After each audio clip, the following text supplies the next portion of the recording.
Hey everyone, welcome to the Fundamental Escape podcast. I'm your host, Mark Fitzgerald, and this is another installment of our Detox series. Today I'm joined with Joseph Stevenson, who is a fellow podcaster slash YouTuber, I guess, and an author of Unplugged, 30 Days Detoxing from Technology. Is that the subtitle? Yeah, that's it. That's it. Thanks for having me on here, man. I really Yeah, appreciate it. welcome. I'm happy. Welcome to the show. This is where the party is happening. Clearly, right? Clearly. Yeah. Yeah, a lot going on, man. So And we're it's here it's today to talk about Black Lives Matter. oh, As a black man, Joseph. No, sabotage. no. Sorry, inside Oh, joke, inside joke. yeah, inside joke. Don't worry No, about that's it. okay. But you are black, and that's not a joke. I am. I am. At least I was until I just lost the card. You what? I just lost my card. I just lost my black card. Oh no, So, yeah, no it's way. okay. That's horrible. There are some It's, serious issues going on in the world. yeah. We're not here to talk about those things today. You are an author, are you not?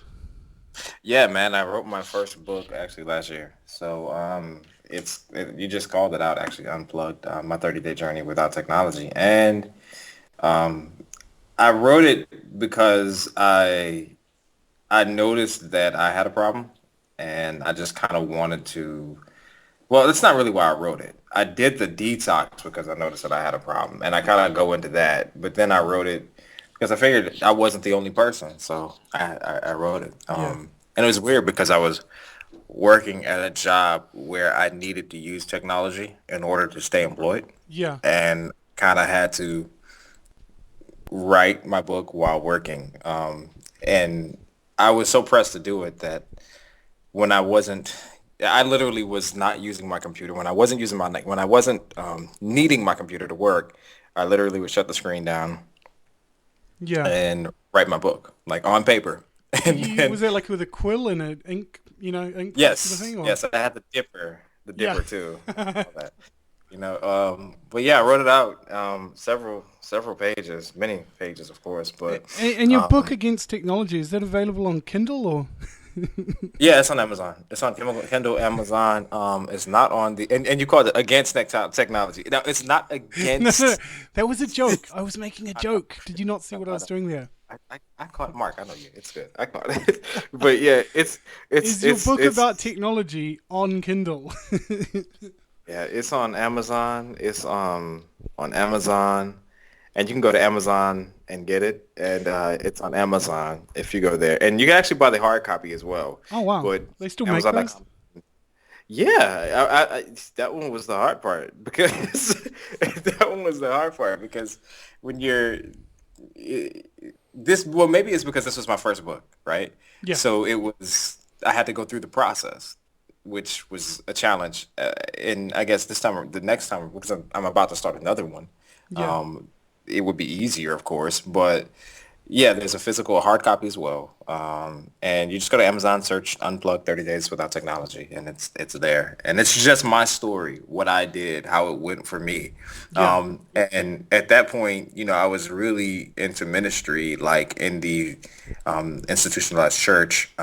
And I kind of addressed that too in one chapter about how I feel about the way the church approaches social media and technology and how I feel they kind of could benefit from reconsidering their perspective on it.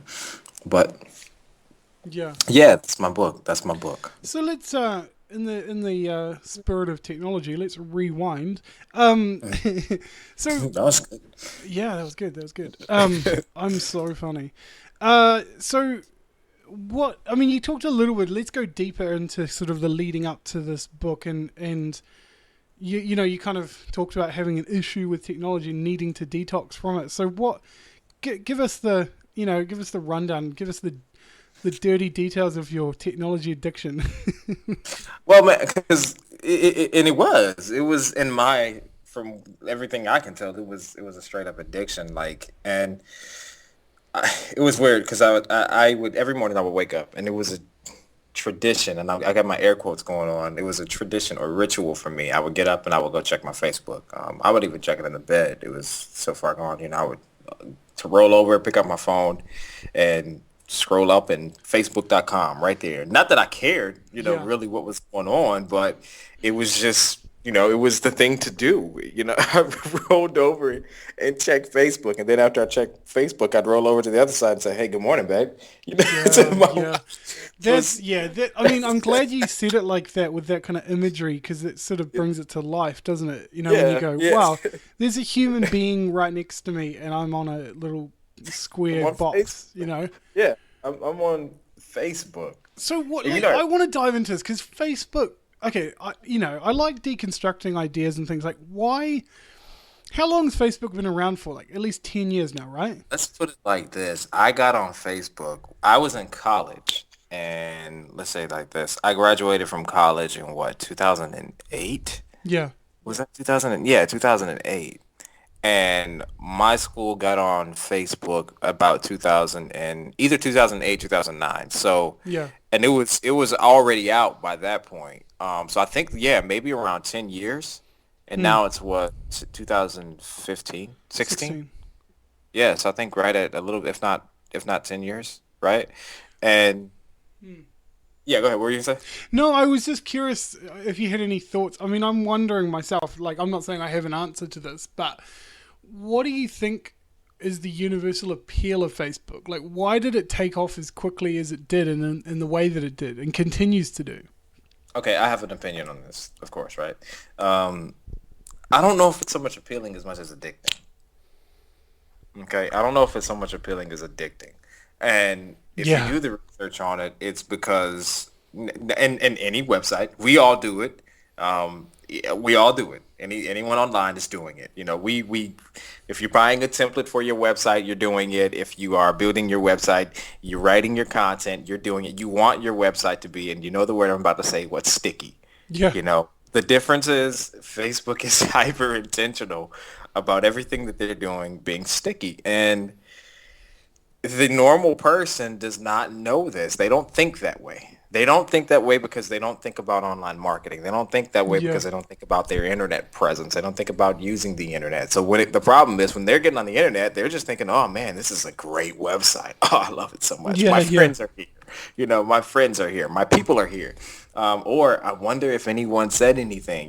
There's these triggers, and what I know them, and anyone who does the research knows them to be, are psychological triggers designed that way to make you want to, or to make you respond that way, to make you want to check your statuses, or to make you want to check your likes, to make you. And the thing is, if you really put it into context, 8 years ago, how many people, or before anybody, 10 years ago, how many people cared?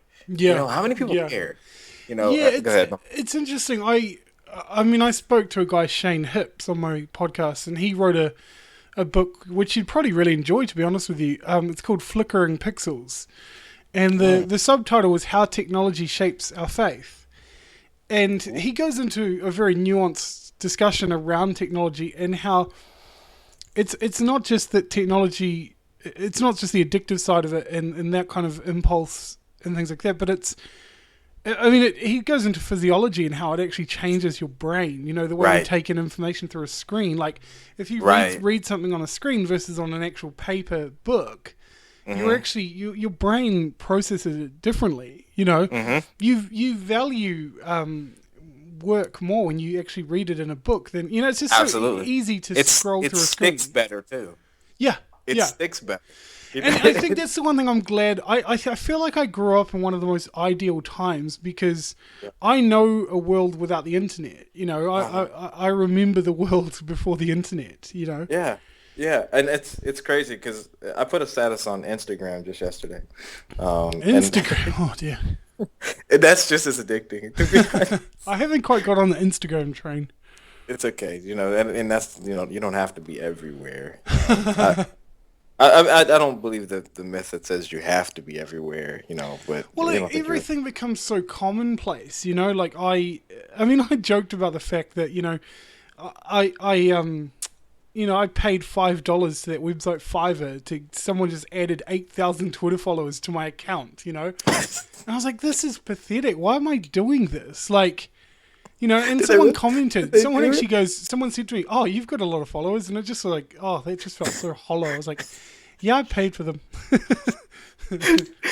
I love your transparency, man. Well, I went through, I don't even have them. I actually went through and I actually ended up paying more money for a service to remove them.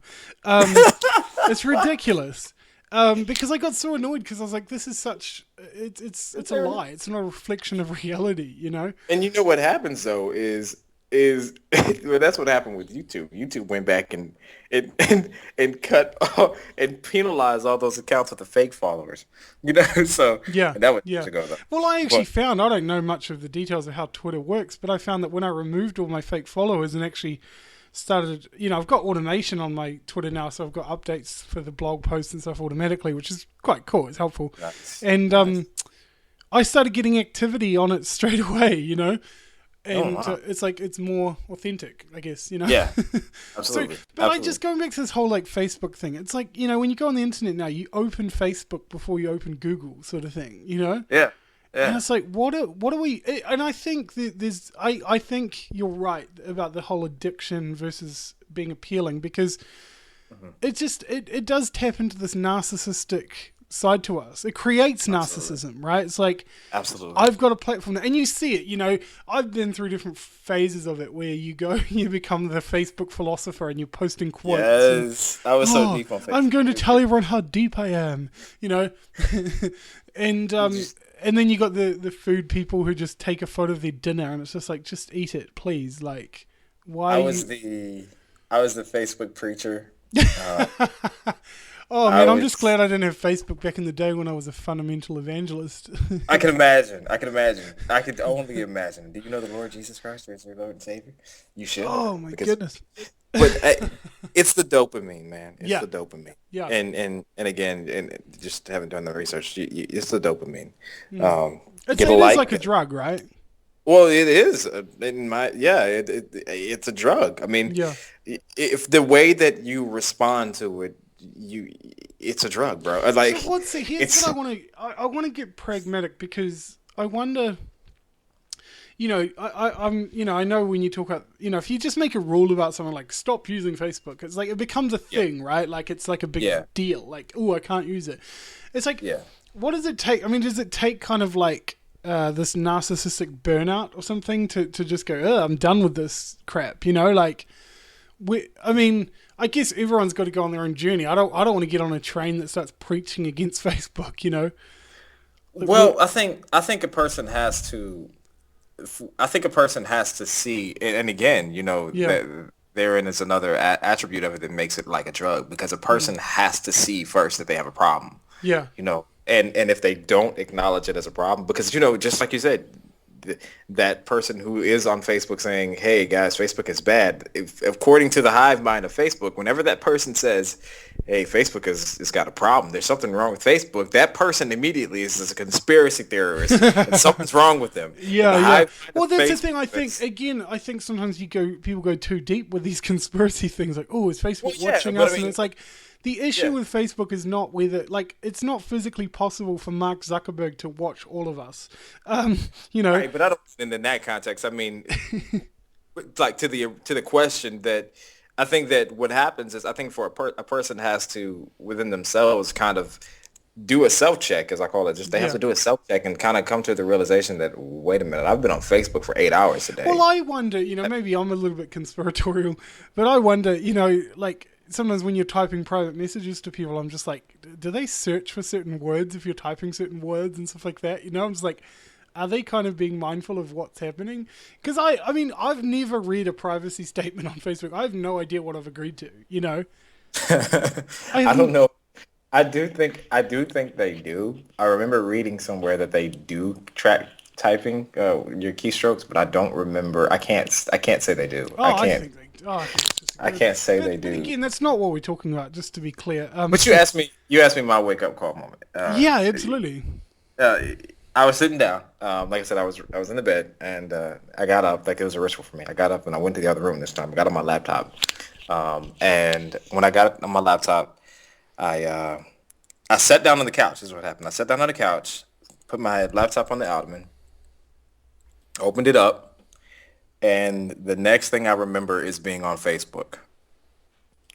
I don't remember powering it on. I don't remember opening my browser. Oh I don't wow. remember going to Facebook. It's I like a don't remember going to blackout, like a Facebook. Facebook Yeah, blackout. it was the craziest thing. I I just don't remember came going to and to Facebook. I was updating I my came to, status. I came to and I was scrolling down the timeline. I don't remember Wow. reading anything. And Wow. I was like, what just happened? Whoa, Just like, that is what just crazy. happened? It was too habitual. You know what I mean? And for me, it Yeah. was like, wow, that was an issue. And I closed it right then, and I just kind of went to my wife. I said, I think I have a problem. So I shut it down then, and I actually went on a Facebook fast of sorts at Yeah. that point. I don't remember how long for at that Yeah. point, but one thing that was first it started with Facebook, then it escalated to me going full Yeah. fledged. I'm not going to do the technology for a while because I realized at that point after the Facebook deal that it was even deeper than Facebook. It was this whole technology deal Yeah. that can be the problem. There has to be balance throughout your entire tech usage and not Yeah. just Facebook or the internet. Oh, absolutely. So And you know the annoying thing with Facebook, I don't know if you've had the experience, but when you try to delete your account, it takes 2 weeks. yeah, therein is another aspect of it. It's Exactly. like a lot can happen in 2 weeks. Because when I after I deleted mine, I was like, all right, I'm gonna come back. This was almost a year later. Yeah, it was almost a year later. I created a page for marketing, right? Yeah. And when I deleted that one, which was several months ago, now I don't plan on having a Facebook ever again. I don't plan on it unless I'd like hired some guy who's like super good at marketing. Was like, you need Yeah. a Facebook? I don't ever plan one. But anyway, when I deleted that one, it became annoying because I wanted to delete it, and it kept ringing in the back of my mind that thing was there, and I'm like, God, I Yeah. just don't want to. I don't want to do it anymore. But Facebook for me now is actually physical, man. I feel it. Like back when I was, like I said, when I had come back, I actually, when I went on Facebook, I could feel it, man. It was the weirdest thing. I Yeah. felt Yeah. like I was on Facebook. Scrolling down the timeline was just this depression for me. It Yeah. was like, There was a one of those TED talks where a guy was doing a thing. He was talking about how he went for like a year, I think it was, without technology, and he just described the experience of it, and it was unreal. It was like he said, it was like feeling like you're more alive than ever. absolutely, When you start to absolutely, connect with the real world again. absolutely, absolutely. Yeah. I completely agree. And he talked about just having these feelings of empathy and compassion, and it's just, I think we've been sold this lie, this idea that technology that's supposed to connect us really leaves us more disconnected than ever, right? Yeah, I think her name was Sherry or Shirley Turkle. Sherry Turkle. And I can look that up. Sherry Turkle. She wrote a book called Alone Together, and that's one of the things that she talks about in her book. The fact that the technology that's supposed to bring us together is Yeah. actually pulling us apart. She has one part in her book where she's talking about her daughter, and she's saying that they're all in this room together. Her and her friends, they're all in Yeah. this room. They're all together, but the thing is, all of them are looking at their phones. Yeah, yeah. So they're yeah, It's unreal. It's unbelievable. yeah, And it's yeah. funny, with me, doing this whole podcasting thing, because I mean, I just said this to a friend today, actually, on our podcast. Funny enough, you know, th- like, I mean, podcasting itself, just to make a comment Is on podcasting, is taking off right now. yeah. It's getting very, very popular, and it's like, I think it's indicating a lack in society, which is conversation. Yeah. Nobody's talking to each other anymore. People go to work, they do their job, they walk around. We really do walk around like zombies with headphones on, not participating in the world at all. And it's quite scary.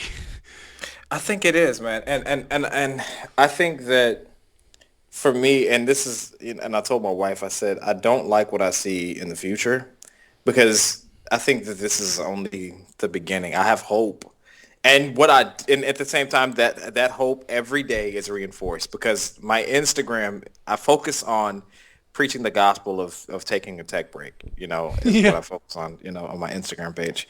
And every day, man, I'm finding more and more people who are really starting to preach that gospel of, wait, look, hold on, look up, take a break. Yeah. Don't, and it's exciting. It is very exciting. Whereas before I was scared. I was terrified that people were going to fall in this hole Yeah. of looking and being in their devices, man. And that scared me to death Yeah. because Yeah. it only looked like this is the beginning, which it still is. It's the very Yeah, beginning. yeah. But Well, it's funny, that guy that I mentioned, Shane Hips, he was talking about how he's like, when my face is buried in my phone, he's like, it's like I go somewhere else. Like, I'm not present anymore.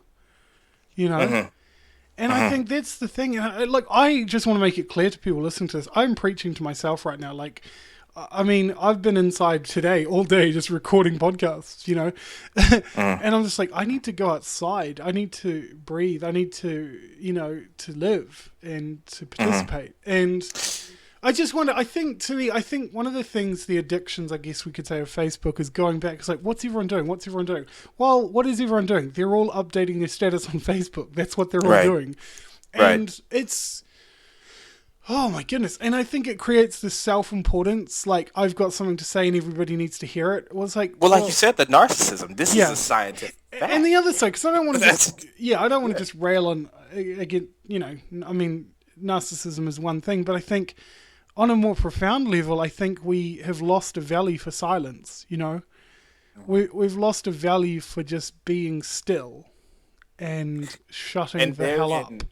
And therein, for me, is the spiritual aspect of it. Yeah. That's where, for me, it's important that people, that's why it's important for me that people, again, learn to separate, because I really value the spiritual maturity and spiritual advancement of people. I really want people to be able to connect with that spiritual, self. And I feel like technology really has the potential to pull people away, where it's the weirdest thing. And I'll say this before I say that when I did my technology detox, or 30 days, I had to learn to fight through boredom. Yeah. That's something that guy said as well, actually. The guy that did on that TED Talk, he said exactly the same thing.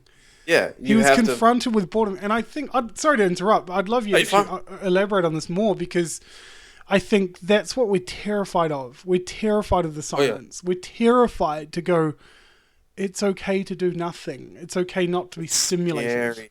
It's scary. It's scary. Because you start hearing your thoughts again. Welcome to my world. You start hearing your thoughts again. And it's like, oh God. And you start feeling this anxiety, which I'll say for me. I started feeling this anxiety. And all these things that I didn't really want to face started surfacing again. Yeah. And it just, like I said, and it was like, okay, I need to do something. You start looking around for something to do.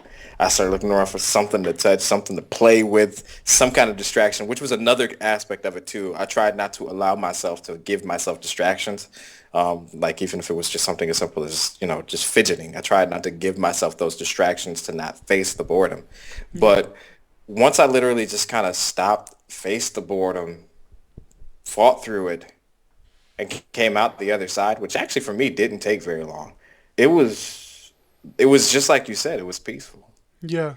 It's very peaceful. The heart rate lowered. Yeah. And I was good. And I began enjoying that more than getting into my phone, figuring out what was going on whatever device or whatever thing was going on, surfing the internet. Dude, it got so bad for me. I was actually, you guys don't judge me, whoever listening to this, don't judge me. But I was surfing the internet while driving, trying to find a YouTube video to listen to. I'm like, okay, well, I want something to listen to. I'm going to find a YouTube that I can listen to. I'm on the freeway. I've got a YouTube channel. Yeah, but, Mark, okay, fine. No, I'm kidding. You're going to be on it. I'm going to be on your YouTube. How postmodern. Wow. We're talking about the YouTube channel that you're going to be a part of. But honestly, that's the only YouTube channel I listen to is yours. Oh, wow. Oh, didn't pay you to say that, did I? Nope. Except for the money that's sitting in the closet. That's Yeah, the only. well, your YouTube channel is quite interesting as well. There's some Wow. interesting, Well, profound thoughts, and I think, and joking aside, I think I love listening to your videos. Actually, um, you definitely talk like someone who has been on a journey and is still on a journey. yeah, I get really drawn to these people that are curious, that are on a journey, they're on a path, they haven't reached a destination, sort of thing, and I appreciate it. I think again some of this appeal of like building our status online and trying to get followers and become prominent, and I think it's this fundamental human cry that says don't ignore me. Hmm. Don't ignore me. I'm Hmm. important. I'm valuable. And I'm Hmm. thinking about it now. I'm thinking, with all the money that people spend on advertising and promoting themselves online, how often, is it that you actually have a book or something you value that came from something you found on a link, like it Hmm. seems to me that generally speaking, the books and the ideas that we come across come from very human interactions, and someone who we know Hmm. has been through pain or suffering says, hey, read this book, and we go, okay, you know Hmm. rather than just going, oh, here I clicked a link and blah blah blah. Hmm. So Hmm. I guess in the name of technology, detox, maybe we'll keep this conversation reasonably short today. Because to be quite honest, I'm quite technologied out right now. Um, I I think that's good because it's like one thing I did with my like I said, my Instagram. I put on there that I'm posting once a week, yeah, and if I post more, then cool, But if not, then cool. I think that it's important, and just to kind of summarize it, I think that my message really is that it's important. I know technology has its place, it yeah, definitely does, and it's not going but anywhere. and it's not going anywhere, but you're the human. You're the master of the technology. Yeah, We're the yeah, humans, and it's our responsibility to maintain that relationship. The problem that we're having is that we are, this right now, we are in the midst of a generation, like you said a minute ago, that this is the first generation yeah, that was born. This is the internet generation. They were born with the internet, where, well, like you said, we remember a time before that. yeah. So we dove right in and we didn't think about the risk associated. I used to climb Now, trees. yeah, and we dove right in and we didn't think about the risk associated with using the internet like that, Yeah, and using these devices like that. Well, now it's like, okay, well, we're grown-ups yeah. now, we're adults now, and I we're seeing the risk, and it's like, yeah. okay, now it's time to, okay, wait a minute, we have to create boundaries, we have to create some degree of management so that the thing Yeah. that's supposed to be our servant doesn't become our master. That's I what I'm saying. think it's kind of maybe an abstract thought. This is my crazy brain, but I think of that line in Jurassic Park where, it's Jeff Goldblum's character says, "Your scientists were so preoccupied with whether or not they could, they never stopped to decide whether or not they should." You Wow, know, I love that. yeah, Wow. and I think there's something to be said about that, and that this technology, this search for more and faster, and it's like, wow, this new iPod 7 do stuff 10 times faster, but it's nothing. Like Yeah. do nothing Yeah. 10 times faster. Post your dinner 20 times faster. Yeah. Um, Yeah. it's just crazy. So let's maybe just wind down there. I mean, I guess just to tie things back to your book, I'll put a link in the description to your Amazon page, Um, Oh. but you do talk about that kind of matrix analogy, kind of blue pill, red pill sort of thing. And I wonder, maybe if you just want to leave some closing thoughts on that kind of idea, if you can talk about that kind of side of it. Well, I think that it kind of connects back to, like I was saying, about the person who's on Facebook and they say, okay, guys, you guys really should think about your Facebook usage. In my analogy, that person has taken I think it was the red pill, Yeah, and they decided to see how far this thing goes. They're waking up, yeah, and everybody else is still kind of like blue pill, like, oh no, you're crazy, you need to go sit down somewhere. And my challenge to everybody is, don't don't just be passive about this. You know, don't think that that person who's saying, "Hey, wait, think about this," is crazy or is just out there or is just, you know, falling off the wagon or whatever. Yeah. Just stop, pause, and think about it, because reality is they're probably saying something that you really should think about. You know, and that's the analogy that take the red pill, take it, Take the because red pill. there's something that you need to see and you're not seeing it Yeah. because you're so busy caught up. And if you can just Mm. take it, Mm. if you can just pause and pull back and look, you might be happy you did. Yeah, I like, just to close things out, because I think you ended well there. It reminds me of something that Rob Bell quotes, where it's a character in the Old Testament. I think it's like Joshua, and he says something along the lines of, you know, he says, "Surely God was in this place, but I am Mm, only now aware of it." Like, mm, and you talked about that concept of waking up, and I think that's so important, of just waking up. And I know, again, I've talked about many places, like, for me, waking up meant breaking down and falling to pieces, and it does take pain. And you've got your story, which you kind of alluded to, and things like that. So thank you so much. That was awesome. We'll stop here because we could keep talking forever. Ironically, this episode will be on Facebook and Twitter. wow, which is cool. So, It's, yeah. it's like it's about balance. Yeah, Balance. cool. Thanks, Thanks Joseph. for having me on here, man. I really appreciate it. It's been awesome. Awesome. Peace, dog. Deuces. Sort out racism.